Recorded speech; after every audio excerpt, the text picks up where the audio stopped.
Hey everyone, and welcome back to another complete character history. Today, we are going to be looking at Gotham City's worst arsonist, Garfield Linz, aka Firefly. Let's not waste any time. Garfield Linz was born sometime in either the late 70s or early 80s. We don't know much about his childhood, but I think it's safe to say that he didn't grow up in the best of conditions due to where he ended up in life. Garfield probably spent a lot of his free time in his early years sitting next to fireplaces, playing with matches, and other red flags synonymous with arsonists. When Garfield was old enough, he landed a job at Panessa Studios where he worked as a special effects artist for movies. This job allowed him to work hands-on with pyrotechnics, giving him a deeper knowledge of the art of working with fire. But everything started to fall apart with the release of Panessa Studios' latest project, a movie titled The Inferno. Despite winning multiple awards and getting pretty good reviews, the movie bombed financially. This was a huge blow to the production company, and the owner of the studio was forced to start firing people to save money. And of course, Garfield would be one of those unlucky few. But he was expecting this. After he saw the box office numbers for the film, he knew that it would be people like him who would be punished, and not the top executives making all the decisions. So, he hatched a plan to get revenge on his soon-to-be former boss. When the owner called Garfield into his office to break the news to him, he fired him while casually opening a box full of expensive cigars. Garfield offered to light it for him, and as he was doing that, spit a mouthful of nitroglycerine towards him. His boss was immediately engulfed in flames, and pretty soon after, died. But, for whatever reason, Garfield didn't go to prison. It's possible that there was no evidence that tied the owner's death to Linz. Anyway, if Garfield didn't have an obsession with fire before, he definitely had one now. But unfortunately for him, he was now unemployed. He now not only needed a job, but he wanted one that would let him work with fire. And he found just that when he enlisted in the military. At some point in his career, he got access to a flamethrower, and while using it, it malfunctioned, and Garfield was covered in flames.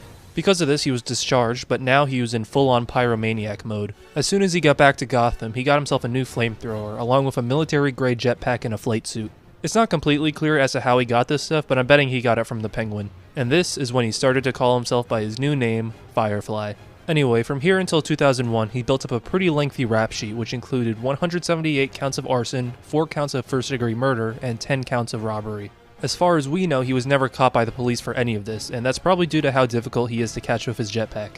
One night, Firefly was approached by a man representing the crime lord Black Mask. He gave him an envelope with an offer, one night to kill a so-called Batman. If he succeeds, he gets $50 million.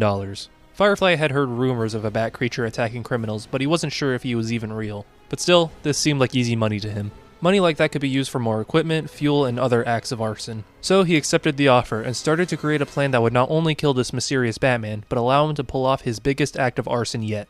And after only a few months, he had come up with the perfect plan. He would attack the Gotham Pioneers Bridge, take hostages, and set up bombs on the major weak points of the bridge. He even hired some muscle to help him. This would be his biggest stunt yet. It just needed some time to set up.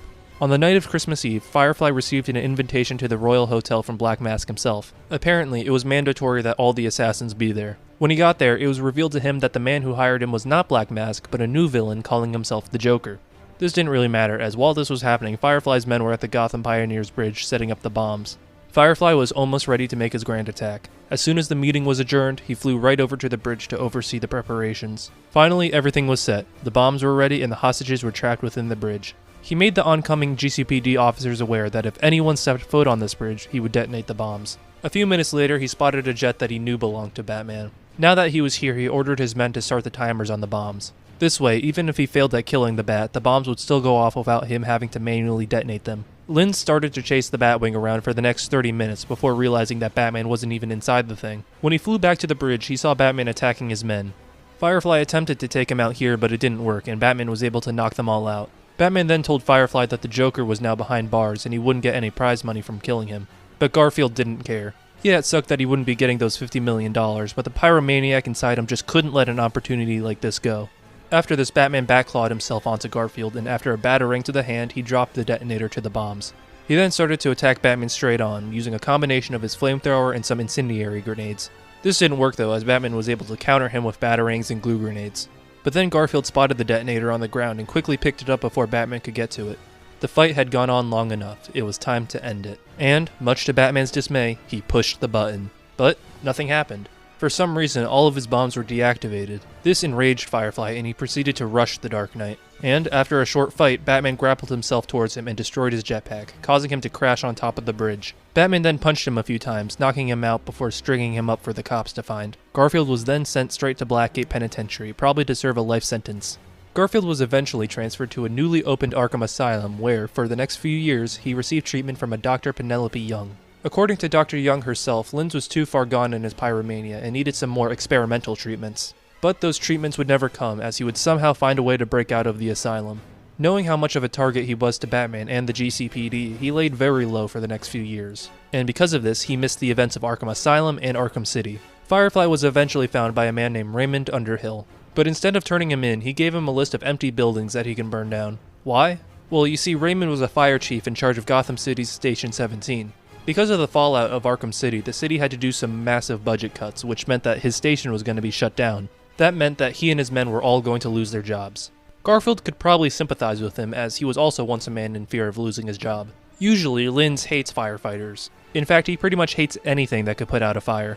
But this was an opportunity to satisfy his pyromania without the risk of being caught by Batman or the police. Later on, Firefly received a message from his former fellow Arkham inmate, Scarecrow. He told him that on Halloween, Gotham would be defenseless and he would be free to burn anything he liked. This was great news to him, so he picked out the perfect spots to burn. Firefly started his rampage on Gotham by burning down the one place that might put a stop to him, the fire stations. He did this by first disabling the sprinkler system and then burning everything from the inside.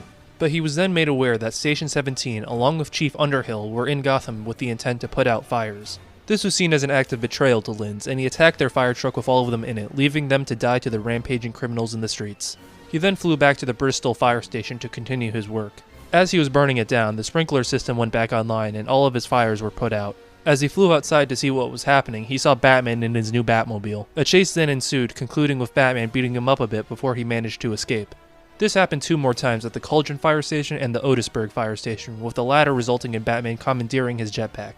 He was then forcefully flown to the GCPD station and was imprisoned there for the next few days. And that's pretty much it. As to where he went after that, probably either Blackgate or a newly remodeled Arkham Asylum if they ever decide to rebuild that. But he did break out once before, so it's pretty safe to say that he could do it again. But what do you think of this guy? Is he a cooler, interesting villain, or do you think he's more of a one-trick pony? Leave your thoughts in the comments below. And of course, as always, thank you for watching.